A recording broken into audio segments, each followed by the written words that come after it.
Okay. In 2002, I had the great honor of sharing the Nobel Prize in Physiology or Medicine with Sidney Brenner and John Sulston. Now, people have sometimes asked me, did I know that I was going to receive a Nobel Prize? The answer is easy, no. I didn't know, I couldn't know.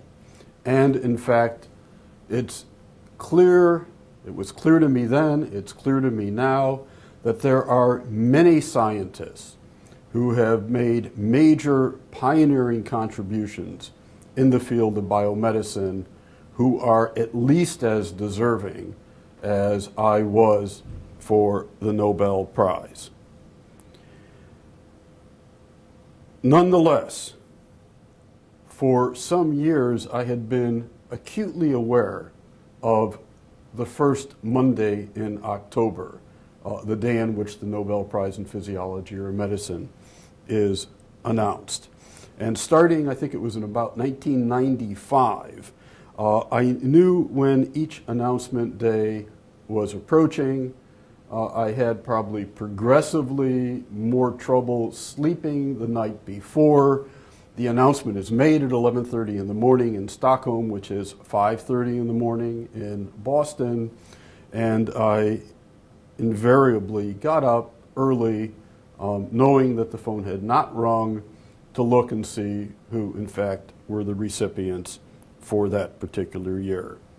There were a number of years where various people, quote, in the know, told me, this is going to be your year. They were, of course, wrong. In addition, the MIT News office liked to keep tabs on me for that date. And for a number of years, they contacted me prior to that first Monday in October, asking me where I would be on that date, just in case. Okay, something that was not totally calming, I would say. However, in 2002, they didn't contact me. In his first year in some years, they hadn't contacted me, and I had the belief, well, okay, maybe the time has come and gone, and this just isn't going to happen. Now, where I was on that day was in Europe, in fact, in France. My daughter in 2002 was 9 years old, and she had had a series of au pairs. And one of her au pairs, somebody our family had become very close to, was getting married in the French Alps. And my daughter, my wife, and I went to the French Alps for the weekend to celebrate in that marriage ceremony. Now, of course, when the New York Times reported all of this, what they said was that I was off with my family on holiday in the French Alps, slightly different from a quick trip over the weekend to go to a wedding, but you know, it was pretty close, so it's not so bad. Now, we spent the Saturday basically at the wedding. We spent the Sunday at a brunch and other events with the family, and we stayed on one extra day, the Monday, so that we would have time with the newlywed bride and groom. And we had gone out on that Monday morning and came back to the house of the au pair, Christelle, of her parents' house.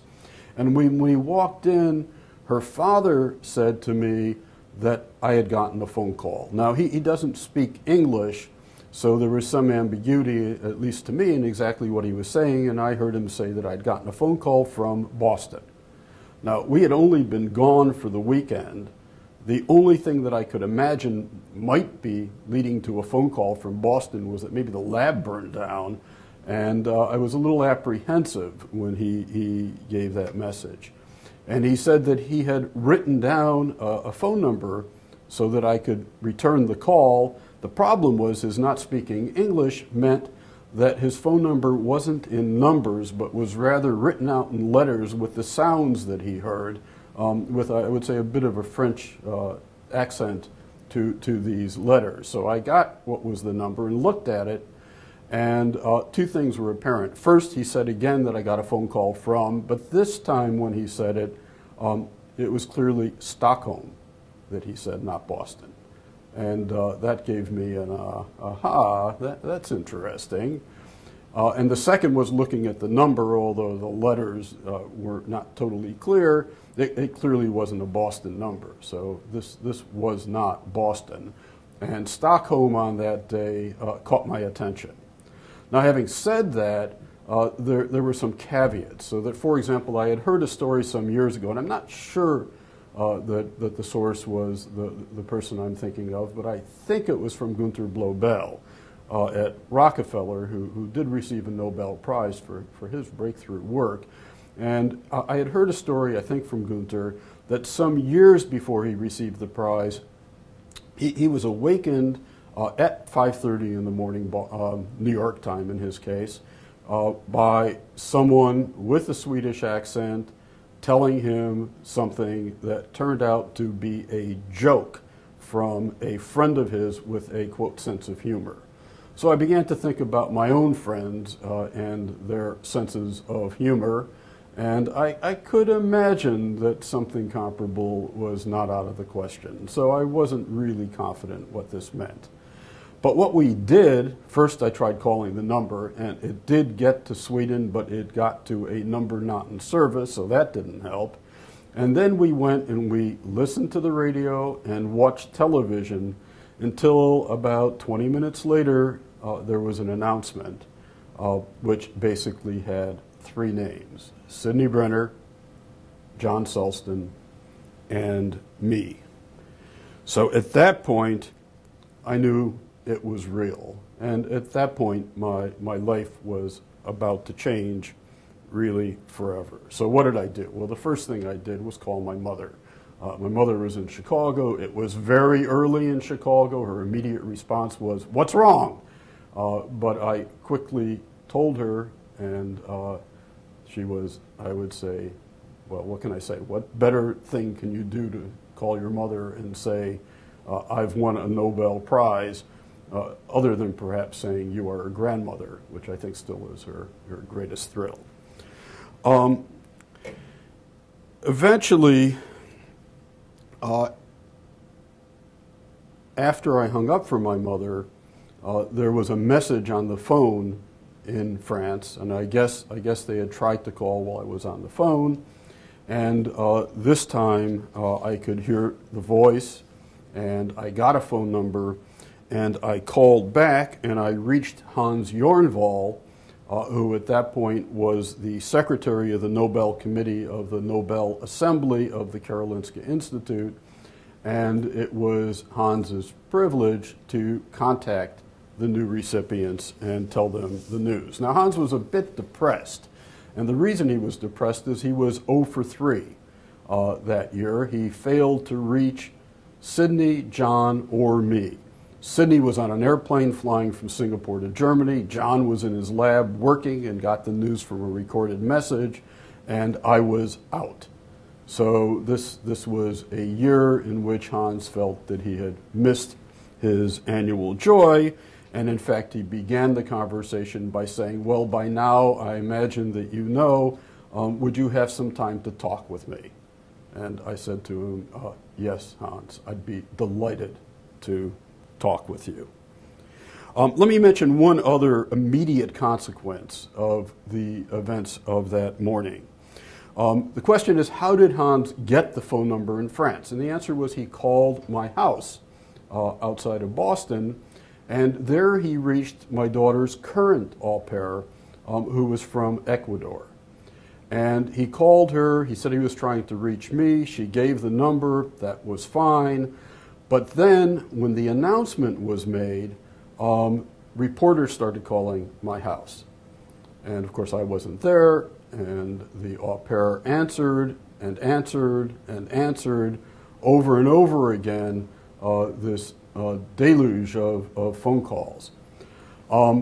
This made her nervous, because it turned out she grew up with a wealthy family in Ecuador, and in the area where she lived, what happened if somebody wanted to rob one of the wealthy houses, they would telephone there and they would see how many people answered the phone? How many distinct people answered after a series of calls? And if there were a lot of people home, well, they said this isn't the time. But if nobody answered or only one person answered, then they would go to the house, break in, rob the house, and in some cases do far worse. So she became rather scared from this set of phone calls. And of course, about 30 minutes later, when the press couldn't reach anybody on the phone or at least get any answers from what she was saying, they came to the door and started ringing the doorbell and banging on the door, and she panicked and went under the bed and apparently hid under the bed for about 3 hours before everybody left and she finally emerged. At that point, she came out and she did what I told her to do if there was any emergency, which was call my mother in Chicago. She called my mother. My mother explained what was going on, and then things calmed down. The next day was Tuesday. That was the day we were scheduled to go home, and the day we did go home, we drove from where we were in France to Geneva, flew from there to Frankfurt, and then back to Boston. And at both airports in Geneva and Frankfurt, there were large numbers of international newspapers, and my picture was in almost all of them, from all over the world. And my wife, looking at this, said, hey, you know, maybe you can show this to the agent at the desk, and maybe because this is such a special day, they'll give us an upgrade from coach class economy. And I said, well, okay, we'll give it a go. So my daughter opened up some of the newspapers. I took about half a dozen different newspapers, opened to a page with my picture, went to the desk, talked to the agent, explained the situation, and said, you know, is there any chance you could give, because of this great celebratory day for us, any chance you could give us an upgrade? The agent thought about it, and she said, okay, I'm going to upgrade all three of you to business class. And I was delighted. And my daughter was standing next to me, age 9, coming up to about here, and she looks at the agent and says, only business class? And the agent looks back at her and says, next time. Okay. So we flew back business class, very pleasant, and then resumed what from there on out was not quite a normal life. Thank you.